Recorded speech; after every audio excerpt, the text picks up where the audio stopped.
Sir నమస్తే. YCP పాలన దాదాపు 5 ఇయర్స్ అవుతుంది. అంతకుముందు చంద్రబాబు నాయుడు గారు 5 ఇయర్స్ పాలన చేశారు. అంటే ఆఫ్టర్ విడిపోయిన తర్వాత రాష్ట్రం. ఈ 5 సంవత్సరాల్లో మేము చేసిన పాలన కన్నా వైసీపీ చేసింది ఏముంది? డెవలప్మెంటే లేదు. ఓన్లీ బటన్ నొక్కడం తప్ప ఇంకొక మాటే లేదని చెప్పేసి అంటున్నారు. దీన్ని మీరేమంటారు? బటన్ నొక్కడం అంటే చిన్న విషయం కాదు. 2.5 లక్షల కోట్ల రూపాయలను పేద వర్గాలకు డీబీటీ పద్ధతి ద్వారా ఈరోజు అవినీతి లేకుండా, లంచగొండితనం లేకుండా నేరుగా లబ్ధిదారుల ఖాతాలోకి చేర్చినటువంటి ఘనత మన ముఖ్యమంత్రి వైఎస్ జగన్మోహన్ రెడ్డి గారికి దక్కుతుంది. గత 2014 నుంచి 2019 వరకు చూస్తే ఆ ప్రభుత్వం హయాంలో ఏదైతే బడ్జెట్ ఉందో ఈరోజు కూడా అదే బడ్జెట్. కానీ ఆ రోజు ఆ బడ్జెట్ అంతా ఏమైంది? నీరు చెట్టు, అట్లాగే జన్మభూమి కమిటీల పేరుతోటి మొత్తం కూడా స్వాహా చేశారు, లూటీ చేశారు, రకరకాల స్కామ్స్. ఈరోజు అటువంటి పరిస్థితి లేదు. డైరెక్ట్గా బెనిఫిషియరీకి అందింది. పేద బడుగు బలహీన వర్గాలందరూ కూడా సంతోషంతో ఉన్నారు. అందుకే రాబోయే ఎన్నికల్లో జగన్మోహన్ రెడ్డి గారు మరలా ముఖ్యమంత్రి చేసుకోవాలనేటువంటి ఆలోచన విధానంతో సమిష్టిగా ఓటు బ్యాంక్ అంతా కూడా కూడగట్టుకొని సిద్ధంగా ఉంది. ఇప్పుడు ఒకవేళ జగన్మోహన్ రెడ్డి గారు అభివృద్ధి చేస్తుంటే ఈ 5 ఇయర్స్లో ఉన్న ఎమ్మెల్యేని మార్చి కొత్త ఎమ్మెల్యేని పెట్టాల్సిన పనేమున్నది? వాళ్ళు సరిగ్గా చేయలేదనే కదా అర్థం అని చెప్పేసి అంటున్నారు. మీరేమంటారు? ఇక్కడ ముఖ్యమంత్రి జగన్మోహన్ రెడ్డి గారి అంశంలో తీసుకుంటే ఆయన సమర్థవంతంగా పనిచేశారు. ఎమ్మెల్యేల విషయాల్లో సామాజిక సమతుల్యత ఉంటుంది. ఇప్పటివరకు ఉన్నటువంటిదంతా కూడా ఈక్వేషన్స్ వేరే ఉంటాయి. మనకు జగన్మోహన్ రెడ్డి గారు ఒక సామాజిక సమతుల్యత పాటించాలని, బీసీ, ఎస్సీ, ఎస్టీ, మైనార్టీ వర్గాలకు కూడా సరైన స్థానం కల్పించాలి. ఏదైతే ఎస్టీలకు, ఎస్సీలకు రాజ్యాంగబద్ధంగా చట్టసభల్లో రిజర్వేషన్లు ఉన్నాయి, బీసీలకు అయితే రిజర్వేషన్ లేవని చెప్పి, ఏదైతే కొన్ని స్థానాల్లో బీసీ జనాభా కానీ బీసీ ఓటర్లు ఉన్నటువంటి దగ్గర యొక్క ఓసీలుగా ఉన్నటువంటి అభ్యర్థులను వాళ్ళని నచ్చజెప్పి ఆ స్థానాలను ఖాళీ చేయించి బీసీలకు కేటాయిస్తూ ఉన్నాడు. ఇది మంచి విషయం కదా, దీన్ని ఆహ్వానించాలి. కానీ ఈ యొక్క ప్రతిపక్ష పార్టీలు అనవసరంగా దుమ్మెత్తిపోస్తూ ఉంటాయి. ఒకవైపు ఏమో సామాజిక న్యాయం చేయాలని చెప్తారు, మరోవైపు ఏమో చేస్తున్నటువంటి వాళ్ళని విమర్శిస్తూ ఉంటారు. ఇప్పుడు ఒకవేళ మీరు అన్న పాయింట్ నిజమైతే మొత్తం మార్చేసి కొత్త వాళ్ళకు అంతకుముందు పార్టీ కోసం ఎప్పటి నుంచో జగన్ గారి కోసం జైల్లో ఉన్న దగ్గర నుంచి ఉన్న వాళ్ళకు కొత్తగా అవకాశం ఇవ్వాలి తప్ప మళ్ళీ ఉన్న వాళ్ళని గెలుపు గుర్రాలను అలాగే పెట్టుకొని మిగిలిన వాళ్ళని మార్చారు కదా, అదేంటి అని చెప్పేసి. ఇది పార్టీ అంతర్గత విషయం. వైఎస్ఆర్ కాంగ్రెస్ పార్టీ అనేక లోటుపాట్లను ఎదుర్కొని, అనేక ఆటుపోట్లను ఎదుర్కొని ఈరోజు ఒక మంచి రాజకీయ పార్టీగా ఆవిర్భావం చెందింది. ఎందుకంటే మహిళా లోకానికి నామినేటెడ్ పదవుల రిజర్వేషన్లు ఇచ్చింది. మరి అది తప్పంటారా? అట్లాగే ఈరోజు గెలుపు గుర్రాలు ఒకవైపు అధికారంలోకి రావాలి, అందులో కూడా సామాజిక న్యాయం, సామాజిక సమతుల్యత పాటించాలి. ఈ కోణంలో అనేక ఎక్సర్సైజ్లు చేస్తూ ఉన్నారు, అనేక సర్వేలు చేసి గెలుపు గుర్రాలు, ప్రతి పార్టీ కూడా గెలుపు గుర్రాలను కోరుకుంటూ ఉంటుంది. అందులో భాగంగానే మిగతా వర్గాల్లో ఉన్నటువంటి గెలుపు గుర్రాలుగా ఉన్నటువంటి అభ్యర్థులను తీసుకొచ్చేటటువంటి ప్రయత్నం చేస్తూ ఉంటారు తప్పితే అది మనం చెప్పినట్లు, మనం ఆలోచించినట్లు మన సిద్ధాంతం కాదు. అది పార్టీకి ఒక లక్ష్యం ఉంటుంది, పార్టీకి ఒక విధానం ఉంటుంది. అట్లాగే పార్టీ కూడా గెలుపొందాలనేటువంటి విధానంలోనే పోతుంది తప్ప మరొక ఆలోచన కాదు. ఇప్పుడు మీ కందుకూరు నియోజకవర్గంలో డెవలప్మెంట్ విషయంలో ఈ 5 సంవత్సరాల్లో జరిగింది ఒక 3 పనులు చెప్పమంటే ఏం చెప్తారు? స్కీమ్స్ కాకుండా రామాయపట్నం పోర్టు బ్రహ్మాండంగా తీసుకొచ్చారు. అట్లాగే ఎయిర్పోర్ట్ వస్తూ ఉంది. ఇవి కాకుండా అనేక రకాలైనటువంటి అక్కడ జరుగుతూ ఉన్నాయి కార్యక్రమాలు. బ్రహ్మాండంగా జరిగింది. తెలుగుదేశం పార్టీ విమర్శించడానికి కానీ, తెలుగుదేశం పార్టీ క్లెయిమ్ చేసుకోవడానికి కానీ ఆ కందుకూరు నియోజకవర్గంలోనే కాదు, ఉమ్మడి ప్రకాశం జిల్లాలో ఏమీ లేదు. కారణం ఏంటంటే వైఎస్ఆర్ కాంగ్రెస్ పార్టీ వచ్చిన దగ్గర నుంచి కందుకూరు నియోజకవర్గం అయితే 2014లో కూడా వైఎస్ఆర్ కాంగ్రెస్ పార్టీ ఎమ్మెల్యే గెలిచారు, 2019లో వైఎస్ఆర్ కాంగ్రెస్ పార్టీ ఎమ్మెల్యే గెలిచారు. ప్రజలంతా కూడా సుభిక్షంగా ఉన్నారు. ఇంకా రాబోయే ఎన్నికల్లో కూడా ఖచ్చితంగా వైఎస్ఆర్ కాంగ్రెస్ పార్టీ గెలుస్తుంది. ఇందులో అనుమానమే లేదు. ఇప్పుడు పార్టీలో జగన్ గారు తీసుకునే నిర్ణయాల వల్ల సొంత పార్టీ నేతలకి అసమ్మతి వల్ల ఇప్పుడు వేరే పార్టీలు జంప్ అయ్యే అవకాశాలు ఎక్కువగా ఉన్నాయంటున్నారు. ఇన్ని సంవత్సరాలు నమ్ముకున్న వాళ్ళు ఇప్పుడు సడన్గా పోతా ఉంటే ఎలా ఉంటుంది పార్టీకైనా కూడా? చంద్రబాబు ఒక సంస్కృతి తీసుకొచ్చాడు. ఎక్కడున్న ఎమ్మెల్యే పదవులు కాదు కదా. ఎమ్మెల్యే పదవి అనేది ఆ నియోజకవర్గంలో 2,30,000 ఉంటాయి సరాసరి నోట్లు. అందులో ఒక్కరే అయ్యేది. ఎన్ని పార్టీలు పోటీ చేసినా ఒక్కరే అవుతారు. మరి ఒకరికి వచ్చేటటువంటి అవకాశంలో 2,00,000 మంది 2,30,000 మంది మేము కాలేదని కోరుకుంటా ఉంటే కాదు కదా. ఇలా సామాన్యులకు కూడా పట్టం కడతా ఉన్నారు జగన్మోహన్ రెడ్డి గారు. ఒక్కొరికి ఒక్కో దఫా అవకాశం వస్తూ ఉంటుంది. మీకు అవకాశం ఇచ్చారు, మీరు పార్టీకి పనిచేయండి, మరలా ఇంకొక అవకాశం ఇస్తారు. అదొక ఎమ్మెల్యే పదవే కాదుగా, ఎంపీ పదవే కాదుగా, ఎమ్మెల్సీ ఉంది, దానికి తత్సమానమైనటువంటి హోదాలో. అట్లా కార్పొరేషన్ చైర్మన్లు ఉంటాయి, అనేక నామినేటెడ్ పోస్టులు ఉన్నాయి. ప్రభుత్వం అధికారంలోకి వచ్చిన ఈ యొక్క అందరిని కూడా మరలా కూడా సంతృప్తిపరిచేదానికి జగన్మోహన్ రెడ్డి గారు అట్లా అనుకుంటే మీరే అన్నారు మొదట ఓదార్పు యాత్ర నుంచి ఉన్నటువంటి వాళ్ళకు ఇవ్వచ్చు కదా అని. మరి ఓదార్పు యాత్ర నుంచి ఉన్నటువంటి వాళ్ళకి ఇస్తున్నటువంటి పరిస్థితుల్లో మరలా ఇక్కడ మరలా ఈ పేచీలు వస్తూ ఉంటే ఇది కరెక్ట్ కాదు. ఈ యొక్క పార్టీకి సుశిక్షితుడైనటువంటి సైనికుడు ఎవరు కూడా ఎవరికి అభ్యర్థిత్వం ఇచ్చినా కూడా ఖచ్చితంగా గెలుపు కోసం పనిచేస్తారు తప్ప మరొక విధానం ఉండదని నేను స్పష్టం చేస్తూ ఉన్నా. సార్ మీరు చెప్పండి, సొంత చెల్లెలు అభిమన్యుడు అని చెప్పుకుంటున్న జగన్మోహన్ రెడ్డి గారు సొంత చెల్లెల విషయంలో ఎలాంటి అంత మాట అంటుంటే కూడా భరిస్తూ ఎలా ఉంటున్నాడు, సొంత పార్టీ నేతలను కూడా కంట్రోల్ చేసుకోలేకపోతున్నాడు, రాజకీయాల కోసం చెల్లెల్ని తిట్టడం అంత అవసరమా అని చెప్పేసి పవన్ కళ్యాణ్ గారు అంటున్నారు. నువ్వు అర్జునుడిని కాదు అని చెప్పేసి తిడుతూ ఉన్నాడు. మీరేమంటారు దీన్ని? ఇవన్నీ రాజకీయాల్లో సర్వసాధారణం. ఇప్పుడు చెల్లెన ఆవిడ ఆలోచించలేదు, ఆయన బాధపడుతున్నారా లేదో. ఆయన ఎక్కడైనా ఏ వేదిక మీదైనా, ఇప్పుడు మేము భీమిలి సభకి వెళ్ళాం, మేము తర్వాత మన ఏలూరు సభకి వెళ్ళాం, 2 చోట్ల. ఆయన ఏదైనా ఏ పార్టీ అయితే ఈ రాష్ట్రానికి అన్యాయం చేసిందో ఆ పార్టీని అన్నారే తప్ప వాళ్ళ చెల్లిని ఆయన స్వతహాగా ఏమంటలేదు. అట్లని ఒక నాయకుడు 5 కోట్లకి ప్రజాప్రతినిధి, ఆయన 5 కోట్ల కుటుంబానికి అధ్యక్షుడు. సో ఆయన పలానా మీరు అనొద్దు, మీరు అనకూడదనే అక్కడే ఉండదు. ఏదన్నా ఒకవేళ మితిమీరితే అప్పుడు ఏదైనా పిలిపించి మాట్లాడతామని తప్ప ఎవరో ఏదో మాట్లాడుతూ ఉంటారు. 5 కోట్ల మందిని అదుపు చేయాలంటే చేయాలి కదా. ఇప్పుడు 4 కన్నా తల్లే ఒక 4 బిడ్డలను ఒకలాగా పెంచలేదు. సో ఈ 5 కోట్లకు సంబంధించిన ఇష్యూ కాబట్టి ఎవరో ఏదో మాట్లాడుతూ ఉంటారు. అట్లా అసలు వైఎస్ఆర్ కాంగ్రెస్ పార్టీ అనేదే ఈ 29 రాష్ట్రాల్లో ఉన్న ప్రాంతీయ పార్టీలతో పోలిస్తే ఒక క్రమశిక్షణ గల పార్టీ. దీనికి ఒక ఎథిక్స్ ఉన్నాయి, ఒక రూల్ ఉంటుంది, ఒక రూల్స్ ప్రకారం నడుస్తూ ఉంటుంది. ఇందాక ఆయన చెప్పినట్టు ఒక సామాజిక వర్గాలు కానీ సామాజిక విశ్లేషణ కానీ 139 బీసీ కులాల్లో ఏ సామాజిక వర్గం ఎక్కడ ఉంది, ఎక్కడ ఎవరికి సీట్ ఇవ్వాలి, ఎవరు గెలుస్తారు, పార్టీ గెలుపు కూడా అంతే ముఖ్యం కదా. ఇప్పుడు ఆయన చెప్తూ ఉంటారు, ఏదో చాలా వేదికల మీద చెప్పారు, ఏదైనా జుట్టు అనేది ఉంటే కదా అది జడేయాలా, ముడేయాలా, కొంగేయాలా, ఏదేసినా సరే మరి దాని గెలుపుకి అవసరమే కదా. మీ క్వశ్చన్లోనే ఆన్సర్ దాకా ఉంది కదా. అట్లాగే ఇప్పుడు చెల్లి విషయం అనేటప్పటికి ఇప్పుడు ఆవిడ ఆలోచన మీదకి ఆవిడకి నచ్చింది వెళ్ళింది. సో ఆయన జగన్మోహన్ రెడ్డి గారు మీరు ఇట్లా అనండి అట్లా అనండి అని ఎక్కడ కూడా ఎప్పుడు చెప్పబోరు కూడా.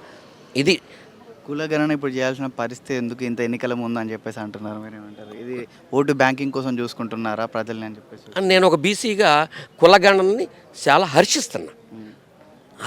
ఎందుకంటే ఎప్పటి నుంచో ఈ రాష్ట్రంలో ఎప్పుడో దాదాపు నా 25-30 సంవత్సరాల క్రితం ఎప్పుడో జరిగిందని చెప్పి అంటూ ఉంటారు మా పెద్దలు.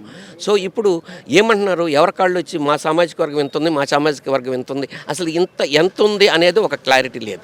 సో నేను యాదవ్ కమ్యూనిటీకి సంబంధించిన వ్యక్తిని. నేనేమంటానంటే మా 70-80 లక్షల మంది ఉన్నారు మా యాదవ్ సామాజిక వర్గం, మాకు ఇచ్చే సీట్లు తక్కువ అండి అంటున్నాను నేను అనుకోండి. సో సీఎం గారు ఒక నిర్ణయం తీసుకోవాలంటే కరెక్ట్ అయిన కులగణన కావాలి. సో ఆ రిపోర్ట్ తెప్పిస్తున్నారు, తప్పే ఉంది, అది అన్ని కులాలకి మంచిదే కదా. ఇప్పుడు నేను నిజంగా 70 లక్షలు ఉన్నాము, 80 లక్షలు ఉన్నాము, మాది కూడా వచ్చేస్తుంది. అట్లాగే మిగతా 139 కులాలతో కూడా వస్తుంది. ఆ గణన చేయటం మంచిదే కదా, అందరికీ మంచిది కదా. మరి దీని మీద ఇంకా వేరే మనం డెబిట్ మాట్లాడుకోవాల్సినంత ఆవశ్యకత ఏమీ లేదు నాకు తెలిసి. అయితే ఇప్పుడు చంద్రబాబు గారు ఇవి నవరత్నాలు కాదు నవ మోసాలు అని చెప్పేసి అని అంటున్నారు. ఇప్పుడు ఈ దేశానికి మీకు ఫైనాన్షియల్ సెక్టర్ అనేది ఆర్బీఐ మనకు తెలిసి. సో స్వయాన ఆర్బీఐ అనౌన్స్ చేసింది, ఏమని చెప్పింది, ఇలాంటి హ్యూమన్ రీసెర్చ్లో భాగంగా ఇలాంటి పథకాలు ఇస్తే మధ్యతరగతి వాళ్ళు ఆర్థికంగా బలపడతారనేది ఆర్బీఐ కూడా ఇచ్చిన విషయం. ఇది ఆర్బీఐ ఇచ్చింది కదా, ఆర్బీఐ డైరెక్ట్ స్టేట్మెంట్ ఇచ్చింది, అది మీకు తెలుసో లేదో తెలుసుకోండి ఒకసారి. మరి అలాంటి ఉమెన్ రీసెర్చ్లో భాగంగా మరి ఇవన్నీ ఇస్తే వల్లనే ఇవాళ పేద బడుగు బలహీన వర్గాలందరూ కూడా జగన్మోహన్ రెడ్డి గారి దగ్గర వెనకమలే ఉన్నారు. ఇంకొక విషయం, ఇది జగన్మోహన్ రెడ్డి గారు స్థాపించుకున్న పార్టీ, జగన్మోహన్ రెడ్డి గారు భుజస్కంధాలు పెట్టి పోసిన పార్టీ. సో ఎక్కడైతే గెలుపు అవ్వద్దు అనుకున్నారో అక్కడ మార్చే అధికారం ఆయనకే ఉంటుంది కదా. గెలుపు గుర్రాలే కదా కావాల్సింది మనకి, దానికి ఇబ్బంది ఏముంది. నవరత్నాలు కాకపోతే మరి ఏ నవరత్నాలు, ఏ రత్నాలు అంటారు ఆయన భాషలో. సరే నవరత్నాలు కాదు, జగన్మోహన్ రెడ్డి గారు పెట్టిన మోసాలు ఓకే మనం అనుకుందాం, సరే ఆయన చెప్పిన దానికి వెళ్దాం. మరి ఈయన ఏమి కాపీ కొట్టి చెప్తున్నారు, ఇప్పుడు ఈయనేమిస్తానని ఎలక్షన్కి వెళ్తున్నాడు. 14 సంవత్సరాలు ఈ రాష్ట్రానికి సీఎంగా చేస్తున్నారు చంద్రబాబు నాయుడు గారు, ఓకే మంచిది. మరి ఈయనేమి ఇప్పుడు కొత్త ఇది జగన్మోహన్ రెడ్డి గారు ఇది చేశారు, ఇదన్నీ కరెక్ట్ కాదు, నేను దీనికంటే మెరుగైన పథకం ఇస్తా, ఏ పథకం పట్టుకుని ఆయన ఎలక్షన్కి వెళ్తున్నారు. సో ఇంకొక విషయం, ఈయన కరెంటు రేట్లు అంటాడు. 29 రాష్ట్రాల్లో కరెంటు ఉంది, మన రాష్ట్రం కంటే ఇతర రాష్ట్రాల్లో ఎక్కడైనా తక్కువ ఉందా కరెంట్ రేట్ చూపిస్తే అక్కడ కొందాం మనం, ఓకేనా. సరే నిత్యావసర వస్తువులు అంటాడు, 29 రాష్ట్రాల్లో కంటే ఇక్కడ ఎక్కువ ఉంటే చెప్పమనండి, మనం ఆ రాష్ట్రం నుంచి కొనుక్కొచ్చుకుందాం. ఇకపోతే గ్యాస్ అంటాడు. అసలు ఈ రేట్లన్నీ కూడా ఏ రాష్ట్రం ఎవరు నిర్ణయిస్తారు? రాష్ట్రాలు నిర్ణయిస్తాయా, కేంద్ర గవర్నమెంట్ నిర్ణయిస్తుంది. మరి వీటి మీద ఆయన మాట్లాడటానికి ఏముంది? అసలు ఏమి ఉంచారు జగన్మోహన్ రెడ్డి గారు? ఆయన విమర్శించడానికి ఏముంది? ఆయన ఏమడిగి ఓటుకి వెళ్తానికి ఉంది? ఏమీ లేదు. అందుకే ఆల్కహాల్ కూడా పిచ్చి పిచ్చి ఆల్కహాల్ వాడే స్పిరిట్లు అయ్యి వాడేసి మొత్తం జనాలు కూడా అవి తాగేసి ఆగమైపోతున్నారు అని చెప్పేసి అంటున్నారు. బయట కూడా కొన్ని వీడియోలు కూడా మనం చూసాము ఆ మందు తాగేసి. సో దీని గురించి ఏం చెప్తారు? అసలు ఇది కరెక్ట్ అంటారు? మీకు ఒక విషయం ఏంటంటే, నిషేధం చేసే వాళ్ళు మొత్తం నిషేధం చేయాలి, కానీ ఇది ఎందుకు? అసలు వైఎస్ఆర్ కాంగ్రెస్ పార్టీ అధికారంలోకి వచ్చిన తర్వాత ఈ రాష్ట్ర గవర్నమెంటు వైఎస్ఆర్సీపీ అధికారంలోకి వచ్చిన తర్వాత మనం ఒక్క లిక్కర్ ఫ్యాక్టరీకి కూడా అనుమతి ఇవ్వాల. చంద్రబాబు నాయుడు గారు దిగిపోయేటప్పుడు 142 కంపెనీలకి సంతకాలు పెట్టిపోయారు. ఈ విషయం వేయాలి మీరు.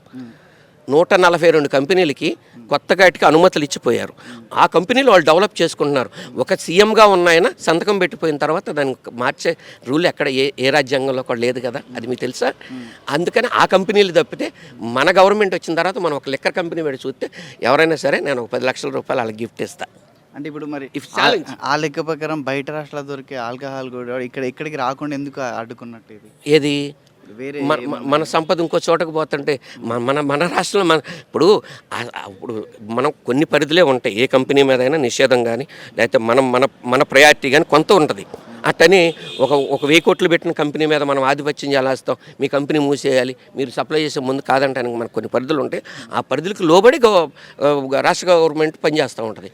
అంతే తప్ప ఊరికినే చంద్రబాబు నాయుడు గారు గుడ్డగాల్చి మొఖానేసే రకం. ఆయన ఏదో ఒకటి రావాలి, అధికారంలోకి రావాలి. ఎందుకంటే అతను ఈ 14 సంవత్సరాలు ఏం చేశాడు జనాలందరికీ తెలుసు. మీరు చిన్నవారు భవిష్యత్తు మీకు తెలియకపోవచ్చు, మాలాంటి పెద్దవాళ్ళందరికీ తెలుసు ఆయన ఏం చేశాడు, ఏ రాజకీయం చేశాడు, ఎక్కడి నుంచి ఆయన ప్రస్థానం మొదలైంది, ఏ స్టేజీకి వచ్చాడు, ఏ స్థాయికి వచ్చాడు. అసలు నేను ఒక విషయం అడుగుతున్నా, 2,55,000 కోట్ల రూపాయలు మేము ఈ రాష్ట్రంలో ఉన్న జనానికి పంచామని మేము చెప్పుకుంటున్నాం గర్వంగా. వైఎస్ఆర్సీపీ కార్యకర్తగా నేను చెప్తున్నా. ఇదే 5 సంవత్సరాలు 2014 నుంచి 19 వరకు ఈ 2,55,000 కోట్లు ఎవడు జేబులోకి పోయినాయి, ఎక్కడికి పోయినాయి ఆయన చెప్పమనండి. ముందు ఆయన చెప్పమనండి సార్. ఆయన చెప్తే అప్పుడు మనం మిగతాది మాట్లాడుకోవచ్చు. అసలు ఈ రాష్ట్రంలో ఓటు అడిగే హక్కు ప్రతిపక్షాలకి ఎవరికీ లేదు. ఈ రాష్ట్రంలో ఆంధ్రప్రదేశ్లో ఓటు అడిగే హక్కు ఉన్న ఏకైక దమ్మున్న మగాడు ఓన్లీ ఒక వైఎస్ జగన్మోహన్ రెడ్డి గారు తప్పితే మరి ఏ ప్రతిపక్షానికి కూడా అడిగే హక్కు లేదు అనేది నా నినాదం. ఇది కన్ఫర్మ్. చెప్పండి, మీరు చెప్పండి. ఇప్పుడు 175కి 175 అంటున్నారు. అది సాధ్యం అవుద్దా అసలు? అది కాన్ఫిడెన్స్ ఓవర్ కాన్ఫిడెన్స్ అని చెప్పేసి అంటున్నారు. అది తెలియని వాళ్ళు అనుకుంటారు. 1972లో బహుశా అనుకుంటా, ఈవెందో ఈ ఓటు బ్యాంక్ వచ్చిన ఏకైక ఇండియాలో ఏకైక వ్యక్తి పివి నరసింహరావు గారు.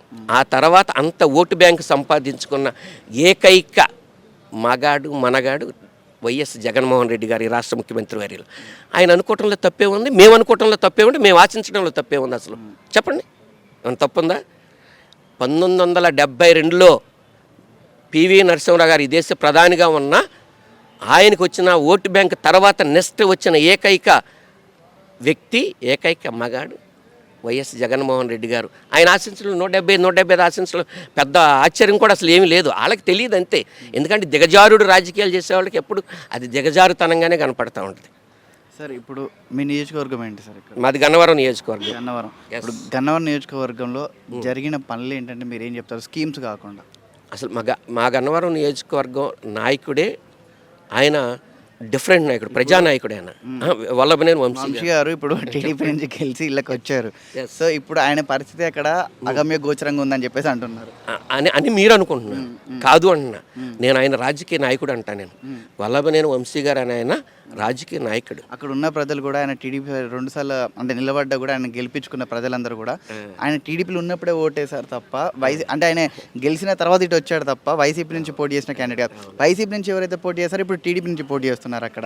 సో దీన్ని మీరు ఎట్లా చూస్తారు? ఒక విషయం ఏంటంటే, జగన్మోహన్ రెడ్డి గారి గాలి 2019లో జరిగినది బుల్లెట్ స్పీడ్తో దోలింది. 360 కిలోమీటర్ల స్పీడ్తో దోలింది గాలిలో. ఆయన గెలిచాడంటే ఎంతో కొంత ఆయనకి సొంత ఓటు బ్యాంక్ ఉన్నట్టేగా. ఇది ఎంతన్నా గెలవనండి, ఒక ఓటుతో గెలిచినా గెలిపే కదా. నంబర్ 1. నంబర్ 2, ఆయన ఒక రాజకీయ నాయకుడి దగ్గర రాజకీయ ఓనమాలు నేర్చుకుని వచ్చిన వ్యక్తి వంశీ గారు అనే వ్యక్తి. ఆయన గురించి నేను ఇంకో విషయం, మీరు చెప్తున్న ఆపోజిట్ వ్యక్తి దగ్గర నేను పనిచేశా. నేను ఖర్చు పెట్టుకున్నా, నేను సొంత డబ్బు నేను చాలా ఖర్చు పెట్టుకున్నా. యార్లగడ్డ గారి దగ్గర నేను పనిచేసా, దరిదాపు 2000 కిలోమీటర్లు ఆయనతో పాటు నేను ఈ గడప గడప ప్రోగ్రాం చేసా, అంతా తెలుసా. అతను రాజకీయ నాయకుడు కాదు, ఇతను రాజకీయ నాయకుడు అంట. నేను అది మీరు అడగండి, చెప్పండి. కాదు అంటానికి అవునంటానికి మీరు అవునుంటే చెప్తే నేను వింటా, లేదు నేను చెప్పింది మీరు వినాలి. అతను రాజకీయ నాయకుడు కాదు. అవతల మాకు ప్రతిపక్షంలో ఉన్న వ్యక్తి ఎవరైతే వాళ్ళు ఉన్నారో అతనికి రాజకీయాలు రావు, అతను రాజకీయ వ్యక్తి కాదు. లేదు, ఓకే, రాజకీయ వ్యక్తుడు ఈ రాజకీయాలు వచ్చిన వ్యక్తి అనటానికి మీరు వాడిపోయినారు, ఓకే ఉన్నారు. మీకు జగన్మోహన్ రెడ్డి గారు ఒక పదవి ఇచ్చినారు, 2.5 సంవత్సరాలు దాంట్లో కూర్చున్నారు.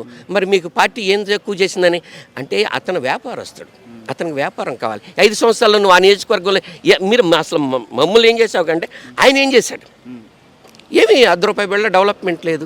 నువ్వు వెళ్ళా పేదవాడి కన్నా ఒక 10 మంది పిల్లలకి ఇచ్చావా, లేకపోతే 10 మంది పిల్లలను చదివిచ్చావా, లేకపోతే 10 మంది పేదలకు సహకారం చేసి ఏం లేదు. ఇవాళ వచ్చాడు మళ్ళీ ఎలక్షన్ వచ్చేటప్పటికి, ఏమండి సంక్రాంతి వచ్చేటప్పటికి కొన్ని వేషాలు కొన్ని అవన్నీ వస్తాయి, మన సంస్కృతిలో భాగం అయ్యి. నేను ఇక్కడ ఎవరిని విమర్శించట్లా. అలాగే వీళ్ళు కూడా ఈ రాజకీయ ఏదైతే ఎలక్షన్స్ వచ్చేటప్పటికి కొత్త అవతారాలు అయితే బయటకు వస్తూ ఉంటారో వాళ్ళని మనం పెద్దగా అసలు పరిగణలో దించుకోవాల్సిన అవసరం లేదు. ఇంకొక విషయం, గన్నవరంలో చెప్పండి, కమ్మ ఓట్ బ్యాంకింగ్, అలాగే సెకండ్ ఉన్నది యాదవ్ ఓట్ బ్యాంకింగ్. సో ఇవి రెండు కూడా ఇప్పుడు వంశీ గారి వైపు ఉంటాయంటారా, లేకుంటే వాళ్ళ మనోభావాలు దెబ్బతిని మళ్ళీ ఈ సింపతి, ఎందుకంటే లాస్ట్ టైం ఓడిపోయాడు కాబట్టి సింపతి వర్కౌట్ అయ్యి అటు వెళ్ళే అవకాశం ఉందంటారా? అసలు ఖచ్చితంగా 100కి 100% లాస్ట్ మెజార్టీ కంటే ఇప్పుడు మా ప్రతిపక్షం మాకు ఎదురుగా ఎవరో ఒక క్యాండిడేట్ కూడా తెలిసిపోయారు కాబట్టి 100కి 1000% వంశీ గారు విన్ను. మొన్న వచ్చిన దానికంటే 10 రెట్ల మెజార్టీతో మళ్ళీ ఆయన గెలవబోతున్నాడు. ఇది నిజం. అంటే రాసి పెట్టుకోండి మీరే. చిన్న లాజిక్ ఉంది, చెప్పాలి, మీరు చెప్పాలి.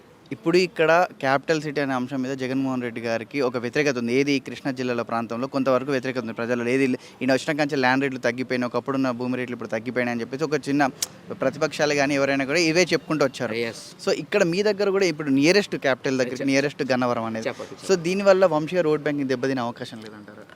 అసలు ఇక్కడ ప్రజలు స్వాగతించిన రాజధాని కాదది, నాయకులు స్వాగతించిన రాజధాని. ఆ నాయకులు కూడా ఎవరంటే అన్ని పక్ష నాయకులు కాదు, ఒక పక్షానికి ఒక వర్గానికి సంబంధించిన నాయకులు సమ్మతించిన రాజధాని. దాని ఎఫెక్ట్ గన్నవరం నియోజకవర్గం మీద ఉంటుందని నేనైతే భావించట్లేదు. 100కి 100% ఉండదు.